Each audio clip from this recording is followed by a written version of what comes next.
तुम मुझे खून दो, मैं तुम्हें आजादी दूंगा। ये नेताजी सुभाष चंद्र बोस का कथन है। आजकल जुमला जी जो हैं वो गद्दी पे बैठे हुए हैं, और जुमला जी की नीति क्या है कि तुम मुझे चंदा दो, मैं तुम्हें धंधा दूंगा। तुम मुझे चुनाव में हेलीकॉप्टर दो, मैं तुमको एयरपोर्ट दे दूंगा, मैं तुमको रेलवे दे दूंगा, मैं तुमको बंदरगाह दे दूंगा। यह खेल हमको समझना पड़ेगा।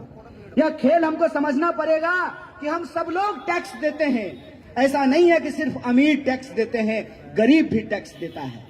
हम भी जब जूता खरीदते हैं, छाता खरीदते हैं, शर्ट खरीदते हैं, पैंट खरीदते हैं, गाड़ी खरीदते हैं, कलम खरीदते हैं, नमक खरीदते हैं, तेल खरीदते हैं, तो हम भी टैक्स देते हैं।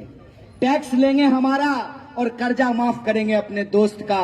तो मेरा सीधा सवाल यही है कि अगर इस देश के अमीरों का कर्जा माफ किया जा सकता है तो इस देश के किसानों का भी कर्जा माफ करना पड़ेगा। यह कान खोल करके सुन लो, ये कान खोल करके सुन लो कि अगर तमाम तरह की सुविधाएं नेताओं को मिल सकती है तो इस देश के गरीब जनता को भी अधिकार देना पड़ेगा।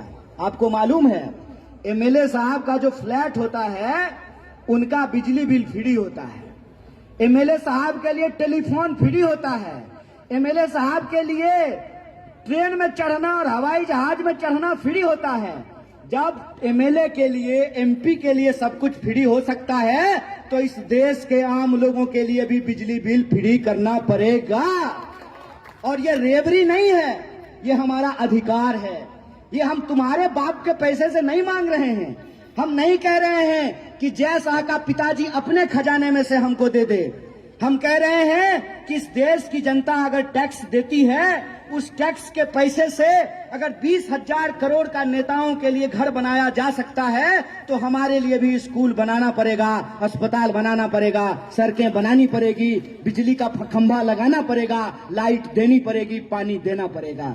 ये लोकतंत्र का तकाजा है और इसी लोकतंत्र के तकाजे को हमको समझना पड़ेगा कि आज हम किन परिस्थितियों में आकर के खड़े हैं। अगर हम यह नहीं समझेंगे कि लोकतंत्र का क्या मतलब होता है, वोट का क्या मतलब होता है, आजादी का क्या मतलब होता है, संवैधानिक अधिकार का क्या मतलब है, तो एक एक करके हमारे अधिकार छीन लिए जाएंगे। आप विचार कीजिएगा कि नेताजी का बेटा ऑक्सफोर्ड पढ़ने के लिए जाएगा, अंग्रेजी में बोलेगा आई लव यू टू। अगर नेता का बेटा अंग्रेजी पढ़ सकता है तो सफाई का काम करने वाले के बच्चों के लिए अंग्रेजी का स्कूल क्यों नहीं होना चाहिए? यह सवाल हम पूछना चाहते हैं। हम ये सवाल पूछना चाहते हैं कि तमाम सुविधाएं देश और समाज के मुट्ठी भर लोगों के लिए क्यों होगा, इस देश की बहुसंख्यक आबादी के लिए क्यों नहीं होगा? और यह जो स्थिति है, इस स्थिति से ध्यान भटकाने के लिए इस्तेमाल किसका किया जाता है? जाति और धर्म का। इस्तेमाल किसका किया जाता है? हमारी और आपकी भावनाओं का।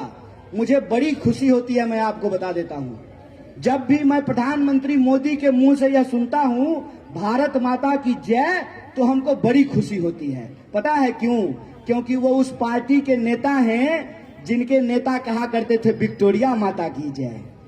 विक्टोरिया माता की जय कहने वाले भी अगर भारत माता की जय कह रहे हैं, यह खुशी की बात है, यह आनंद की बात है, यह लोकतंत्र की जीत है, यह संविधान की जीत है। यह बात हमको समझना चाहिए, हमको यह समझना चाहिए। लेकिन इस जय के पीछे खेल क्या चल रहा है? खेल ये है कि रैलियों में आकर के कहेंगे भारत माता की जय, लेते हैं भारत माता का नाम और करते हैं अदानी भैया का काम। अगर भारत माता की जय कह रहे हैं, इसका मतलब यह है कि हमको इस देश के लोग जो महंगाई से जूझ रहे हैं उस महंगाई पे रोक लगानी चाहिए। इस देश के किसान जो आत्महत्या कर रहे हैं उस आत्महत्या को हमको रोकनी चाहिए। जो महिलाओं के ऊपर अत्याचार हो रहा है उस अत्याचार को हमको रोकना चाहिए। ये होता है भारत माता की जय का मतलब। इसीलिए मैं आप सबसे यह आग्रह करने के लिए आया हूं, आज जो हमारे देश की मौजूदा स्थिति है, उस मौजूदा स्थिति में इस देश के जो आम लोग हैं उनका जो रोजी रोटी, कपड़ा, मकान, शिक्षा, स्वास्थ्य, सड़क, बिजली, पानी का जो सवाल है, उस सवाल को हमको प्रमुखता से उठाना पड़ेगा। और आप तमाम लोगों को यह गर्व की अनुभूति होनी चाहिए कि आपकी सरकार ने, राजस्थान की सरकार ने इस देश के भीतर एक नजीर पेश किया है। नजीर ये पेश किया है कि राजस्थान की सरकार ने जो नीति बनाई है, उस नीति की चर्चा सिर्फ राजस्थान में नहीं बल्कि पूरी दुनिया में हो रही है। इस बात के लिए आपको गर्व की अनुभूति करनी चाहिए। आपको गर्व की अनुभूति करनी चाहिए कि जिस ओल्ड पेंशन स्कीम को पूरे देश में बंद कर दिया गया, राजस्थान की सरकार ने उस ओल्ड पेंशन स्कीम को लागू कर दिया है। और उन्होंने कहा है कि अगर एमएलए को पेंशन मिलेगा तो सरकारी कर्मचारी को भी पेंशन देना पड़ेगा, सफाई कर्मचारी को भी पेंशन देना पड़ेगा, शिक्षकों को पेंशन देना पड़ेगा, और कांस्टेबल की नौकरी करने वाले, सरकारी विभागों में काम करने वाले लोगों को पेंशन देना पड़ेगा।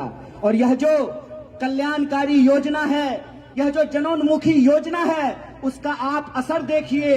असर यह है कि दूसरे राज्य के मुख्यमंत्री राजस्थान में आकर के कह रहे हैं कि हम भी 450 रुपया में सिलेंडर देंगे। अरे देंगे क्यों? देना शुरू कर दीजिए।